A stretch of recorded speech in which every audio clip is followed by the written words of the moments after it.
good morning. I'm Mai Rodriguez. Welcome to Pathways to Success, where we turn the spotlight on the heroes of the Philippine economy, our micro, small, and medium enterprises. We follow their inspiring journey and give great insights on what it takes to scale up their business. Republic Act 12023, recently signed by President Marcos, levies a 12% value-added tax or VAT on digital services. The first phase of implementation is expected by third quarter of 2025. How will this change the game for businesses? Will it affect MSMEs and small tech startups operating in online marketplaces and e-market platforms? Let's break down the value-added tax on digital services law in our show today.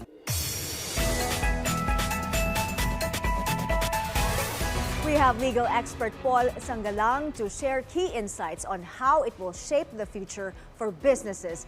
Good morning, Attorney Paul. Thank you once again for joining us on the show. Thank you for having me again. Okay, so let's start, Attorney Paul, with the basics, right? As Yes. consumers, of course, VAT is already imposed on a lot of our transactions, but please explain what it is to our viewers and how does it work? Okay, so VAT, we have often hear it value-added tax, but what it's all about and how it is related to the new law.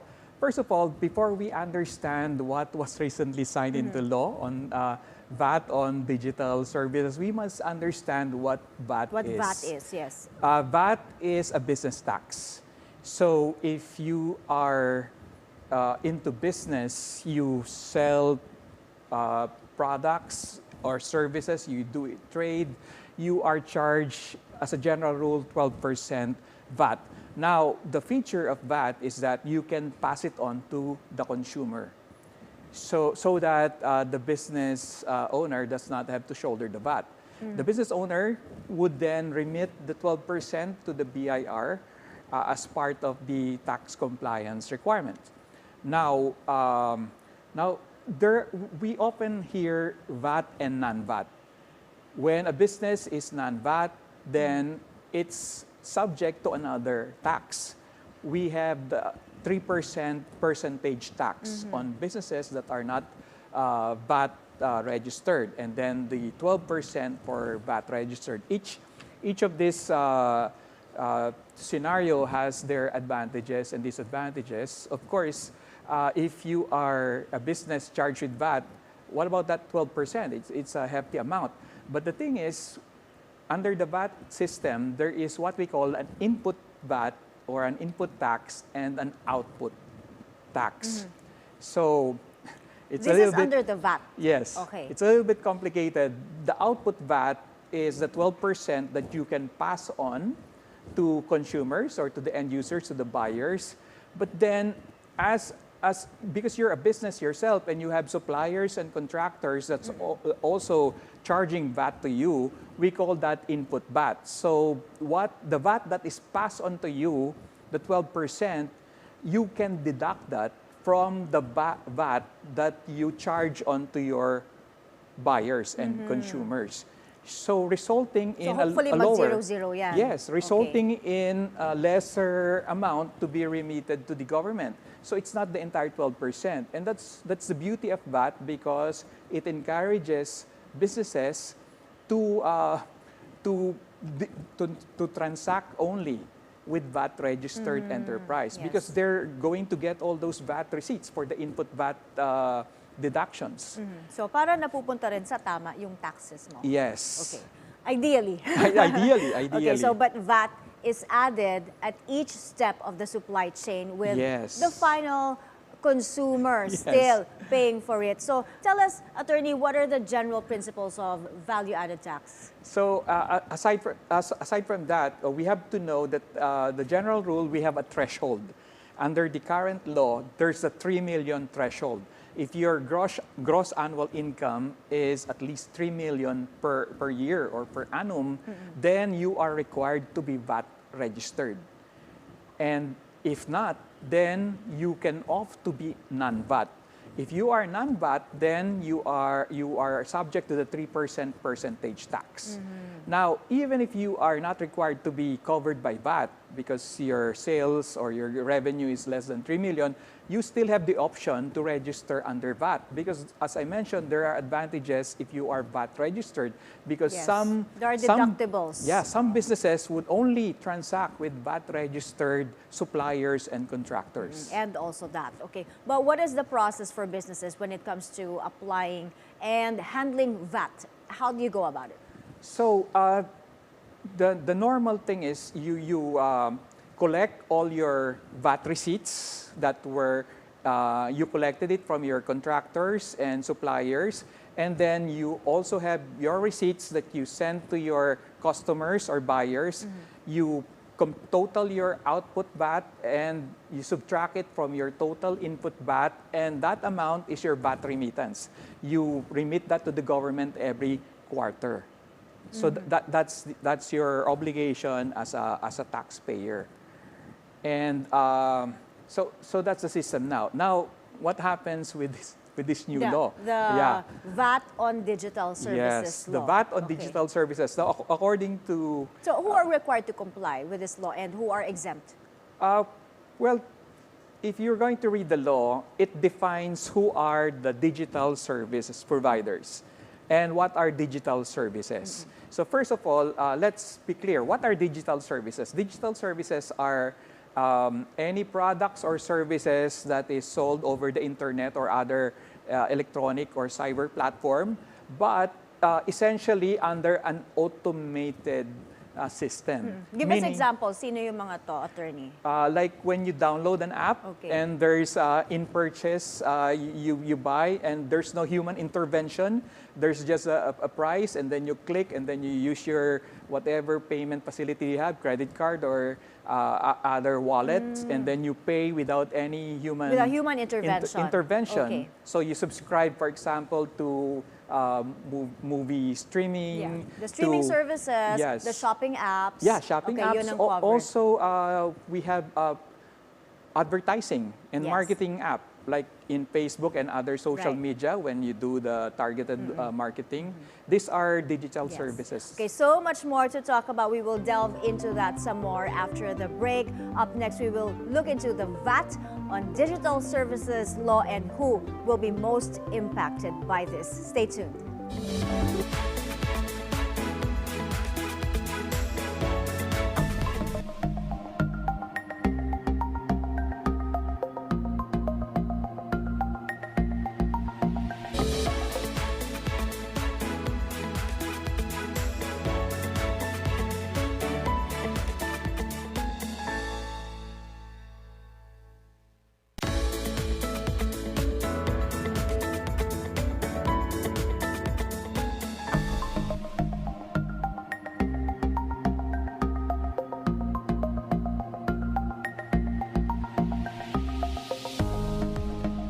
Welcome back to Pathways to Success. We are still with attorney Pol Sangalang discussing how businesses, especially MSMEs, will be impacted by the VAT to be imposed on digital services. So attorney Pol, the BIR said this new law will level the playing field in terms of tax collections among digital service providers, both local and foreign. And President Bongbong Marcos himself said this is not a new law. It's only giving the BIR more teeth or authority to collect taxes. Tama ba? So what changed? Are these just amendments? Yes, that's correct. No? We have to give the BIR more teeth because there are certain digital service providers that apparently is able to escape our tax law. Why? Because they have no physical office in the Philippines. And therefore, since they are not registered businesses here, they don't register with our tax authority, the BIR.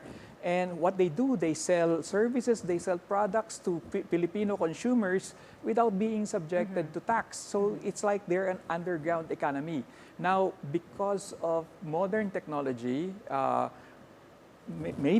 perhaps the government can now regulate them and impose tax on them. So let me correct myself first, attorney. So ang sabi ni President Bongbong Marcos, this is not a new tax. Yes. It is a new law, but it's not a new tax. So Yes. now, how can digital service providers then comply with this VAT requirement? Okay, so we have to distinguish two kinds of digital service provider, the non-resident and the resident, or those who have offices here in the Philippines. The non-resident, how are we going to make them pay the VAT? So here's the rule. If they are selling digital services in the Philippines and these digital services are actually consumed in the Philippines, then they are subject to Philippine law on VAT, and they have to comply. So there are several mechanisms under the law that has been provided.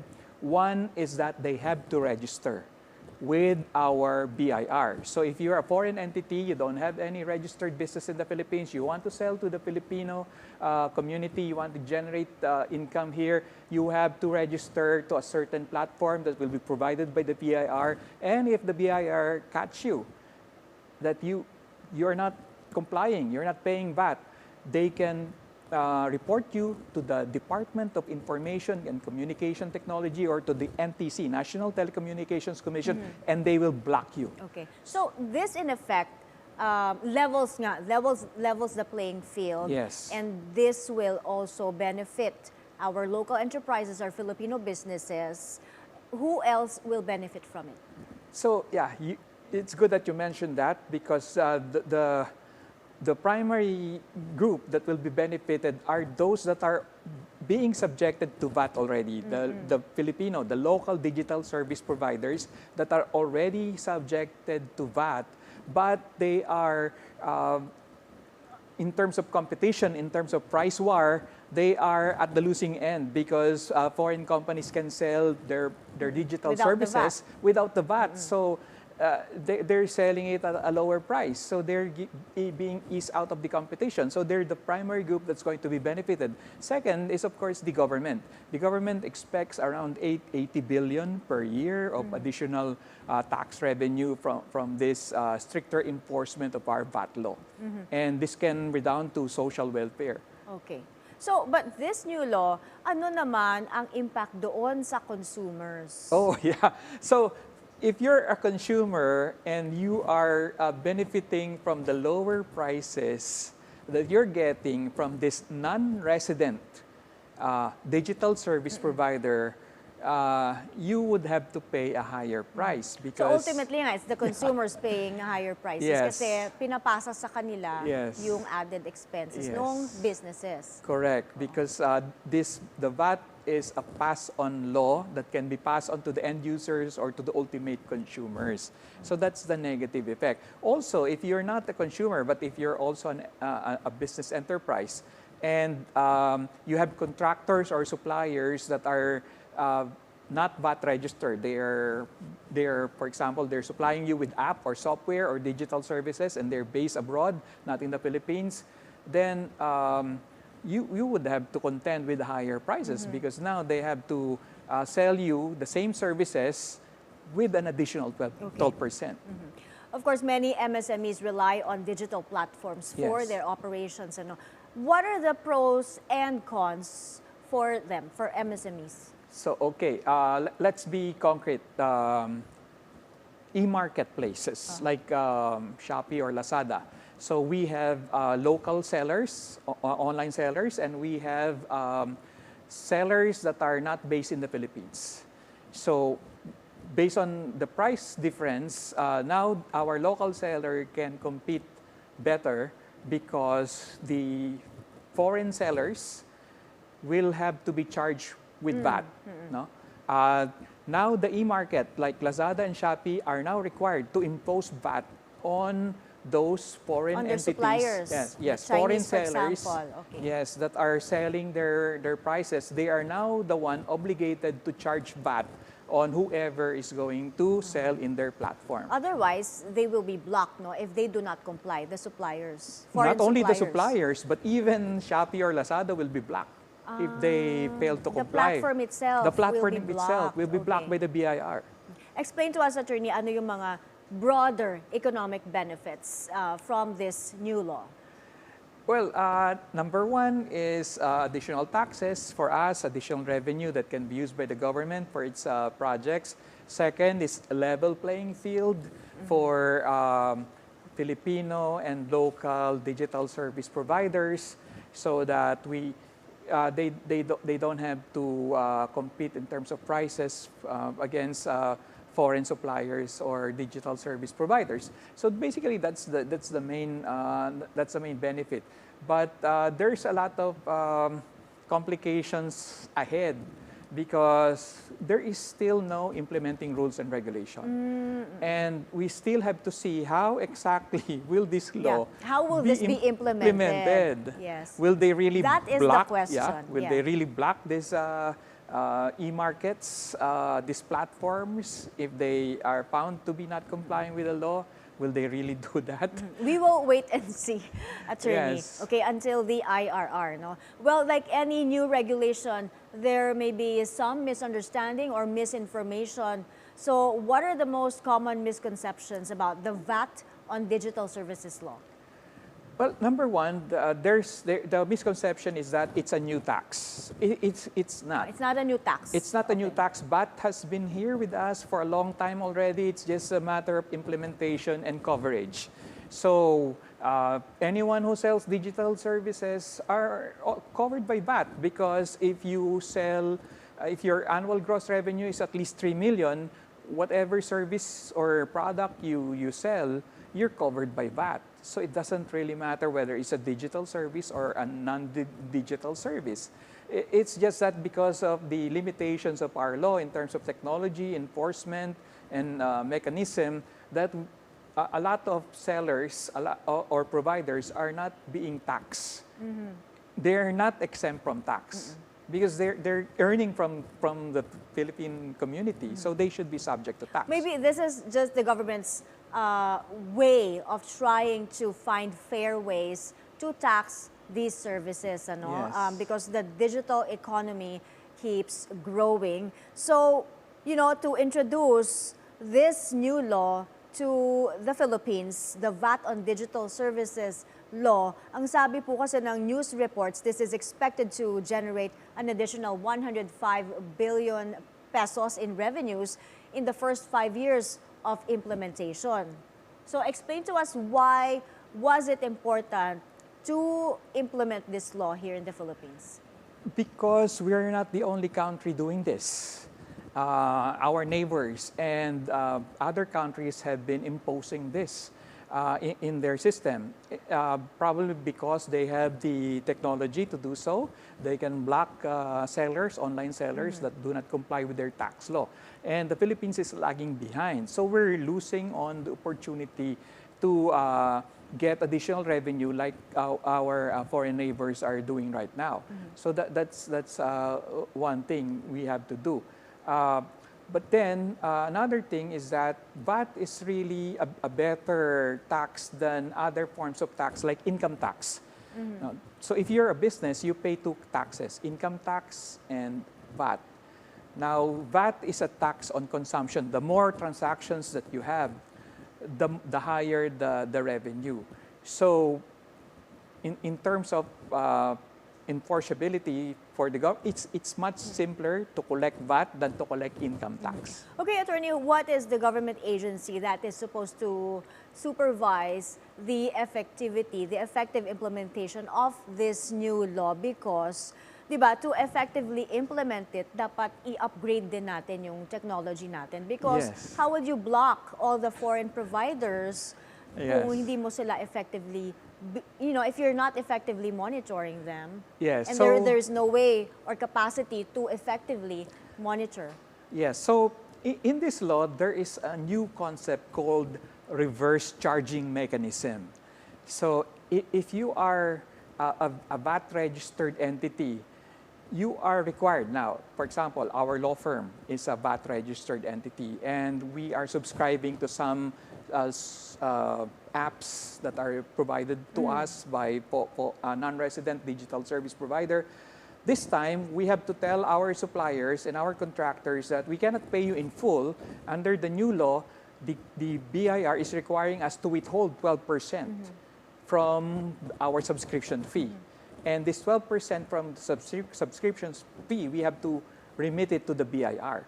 So now, it is the consumers, it is the business establishment that are being required by the BIR to help them impose this on foreign digital service providers. So, attorney, wouldn't they, like charge you higher than kung ganon? That's, of course, part of the risk. Okay. Of course, if you tell them, we're going to withhold 12% from you, they might say no. Papatong na lang sila. Yeah, patong ka na lang. Correct. Okay, what an informative discussion, but we have to take another breather. Stay tuned. Pathways to Success. We'll be right back.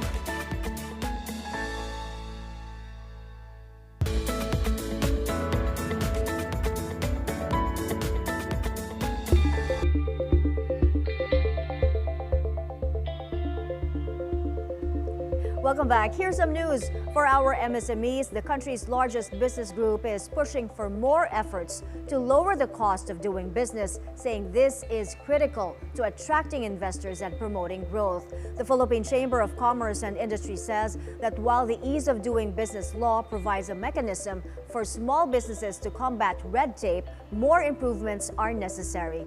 PCCI Vice President Raymond Jude Aguilar stresses the high costs of electricity and logistics hurt competitiveness, and addressing these issues is key to making the Philippines more attractive to investors. Now back to our guest. We're still with attorney Pol Sangalang talking about the VAT on digital services law and its impact on MSMEs. Now, attorney, not all MSMEs are equally impacted or affected by this new law. Explain this to us. Yes, because this law affects only digital service providers. So not all MSMEs are digital service providers. But they can be consumers. So they might not be providers, but they might be subscribing to the services. Indirectly, they will be affected. So with the new VAT requirements, how should MSMEs now adjust their operations, and what strategies should they adopt to comply with this and still grow? Okay, so whether you are a digital service provider or not, you have to list down all the digital services that you subscribe to, because this will have impact on your pricing and your operation. Number one, if you are an enterprise and you are registered under VAT, as mentioned earlier, there's this reverse charging mechanism. This is a new obligation on your part that you have to tell your providers of digital services that you have to withhold 12% from the subscription fee that you pay them, or from the price that you have to pay them, because you are now required to remit them to the BIR. You have to do some negotiation with them. You have to tell them this is the new law. Or if they don't agree with you, they might tell you you just have to shoulder it. So if they don't agree with you under that negotiation process, you might be ending up the one paying for the 12% yourself. So it's an additional burden on your part. No, because how can you negotiate with a big entity abroad if they don't want to cooperate with you and allow you to withhold 12%? They might cut off your services if you don't pay. Okay, so you have to account for everything now with this new law. Final words, attorney. So final words, hopefully when this is implemented around the third quarter of next year, the BIR would be able to come up with implementing rules and regulation that is practical, that makes sense, that will not be an additional burden on the taxpayer. Because this might be contradictory to the other law that we have, the ease of paying taxes. So we want to make taxes easy to pay because it makes us more competitive in terms of attracting investors and businesses. But if we're going to complicate the process with this new law, and it will make more difficult for our MSMEs to comply with it and then expose them to liability, it's going to be a self-defeating endeavor. Thank you for enlightening us today, attorney, and great to have you with us again. Thank you. Thanks for joining us today. We hope this discussion has shed light on your questions about this new law. To our MSMEs, stay informed and stay adaptable. I'm Mai Rodriguez. Tune in again tomorrow for more engaging discussions and insights here on BNC, the Billionario News Channel.